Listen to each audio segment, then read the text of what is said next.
অভিজ্ঞতা এবং পরিপক্কতা দুইটা এক জিনিস নয়। বয়স বাড়ার সাথে সাথে অভিজ্ঞতা বাড়লেও পরিপক্কতা যে বাড়বে এমন কোনো কথা নেই। আপনি একটা জিনিস সম্পর্কে অনেক কিছু জানেন, কিন্তু তাই বলে আপনি যে সেই জিনিস সম্পর্কে সবটা জানেন এমনটা কিন্তু নয়। এখন দেখা যাচ্ছে আপনি জীবনে অনেকটা পথ পাড়ি দিয়েছেন, আপনার অনেক অভিজ্ঞতা, কিন্তু দেখা গেল আপনি এমন একটা মানুষ যে আপনি আপনার থেকে কম বয়সী মানুষের থেকে কিছু নিতে চান না। হোক সেটা বস্তু, হোক সেটা জ্ঞান। আপনার এমনটা মনে হয় যে বয়সে যে ছোট তার থেকে আর কি বা নেওয়ার আছে। কিন্তু যে মানুষটা একটা পিঁপড়ার থেকেও জ্ঞান নিতে পারে সে নিশ্চয়ই আপনার থেকে বেশি পরিপক্ক। কেননা সেই মানুষটা কোনো ছোট বড় বিভেদ করে না। সে অভিজ্ঞতা আপনার থেকে কম হতে পারে, কিন্তু সে ম্যাচুরিটির দিকে আপনার থেকে অনেকটাই এগিয়ে। যাদের মনের মধ্যে আত্ম অহংকার থাকে তারা কখনো ম্যাচিউর হতে পারে না। তাদের হয়তো অনেক অভিজ্ঞতা থাকতে পারে, কিন্তু দেখা গেল তারা খুব কমেতেই অনেক বেশি রিয়্যাক্ট করে ফেলে, বা তারা এমন কিছু করে ফেলে যেটা করা উচিত নয়। আমরা সব সময় অন্যের ওপর নিজের চিন্তা ভাবনা চাপিয়ে দিতে খুব স্বাচ্ছন্দ্য বোধ করি, কিন্তু যে মানুষটার উপর সেই চিন্তা ভাবনাটা চাপানো হয় সেই মানুষটার মনের পরিস্থিতি আমরা বুঝতে চাই না। এখন আপনার মধ্যে যদি অভিজ্ঞতা আর পরিপক্কতা দুইটা সমানভাবে থাকে, তাহলে আপনি বুঝতে পারবেন যে কোন কাজটা কখন করা উচিত, আর কোন কাজটা করলে ভালো হবে, কোন কাজটা করলে খারাপ হবে। এখন আপনার মধ্যে যদি পরিপক্কতা না থাকে, শুধু অভিজ্ঞতাই থাকে, সেই অভিজ্ঞতা আপনি কোনো কাজেই লাগাতে পারবেন না, সেই অভিজ্ঞতার কোনো দাম নাই।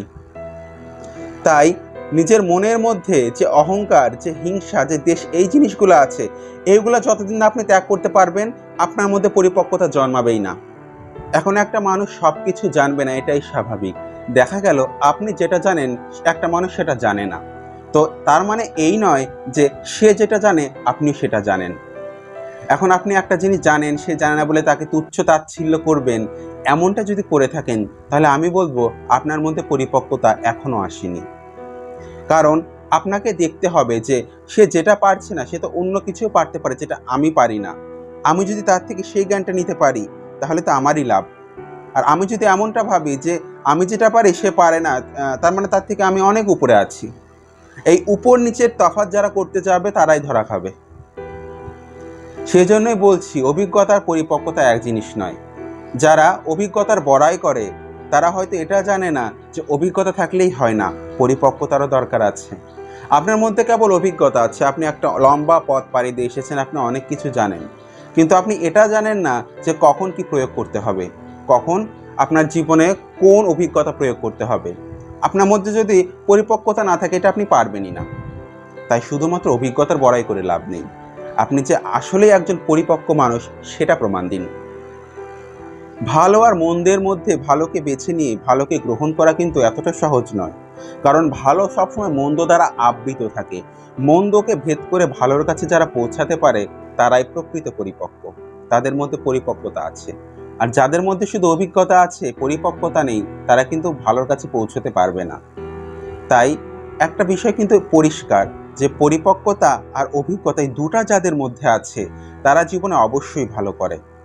এজন্য দেখা যায় কিছু কিছু মানুষ সারা জীবন চেষ্টা করে যেটা করতে পারে না, তার থেকে অনেক কম বয়সী মানুষ খুব কম বয়সেই সেটা করে ফেলে। কেন? অভিজ্ঞতা, সেই মানুষটার কিন্তু অভিজ্ঞতা অনেক বেশি, সে অনেক একটা লম্বা পথ পাড়ি দিয়েছে, কিন্তু তার থেকে যে কম বয়সী যে মানুষটা সে কিন্তু অত লম্বা পথ পাড়ি দেয়নি, কিন্তু তার সত্ত্বেও সেই ছেলেরা কিন্তু সে বেশি বয়সী মানুষের তুলনায় অনেকটা এগিয়ে গেছে। এমনটা কেন? যদি শুধু অভিজ্ঞতারই দাম থাকতো তাহলে কিন্তু ওই কম বয়সী মানুষটা ওই বেশি বয়সী মানুষের কাছে হেরে যেত, বা ওই কম বয়সী মানুষটা ওই বেশি বয়সী মানুষের মতোই আটকে যেত, বা সেই বেশি বয়সী মানুষকে অতিক্রম করতে পারতো না। কিন্তু এমনটা তো নয়। তাই আমি আবারও বলছি, কেবল অভিজ্ঞতার দাম দিয়ে লাভ নেই, পরিপক্কতার দাম দিতেও শিখতে হবে। তা না হলে আপনি এমন অনেক কিছু হারিয়ে ফেলবেন যেটা আপনি হয়তো পেতেও পারতেন। সবাই ভালো থাকবেন, সবার সুস্বাস্থ্য ও দীর্ঘায়ু কামনা করে শেষ করছি আজকের ভিডিও। ধন্যবাদ।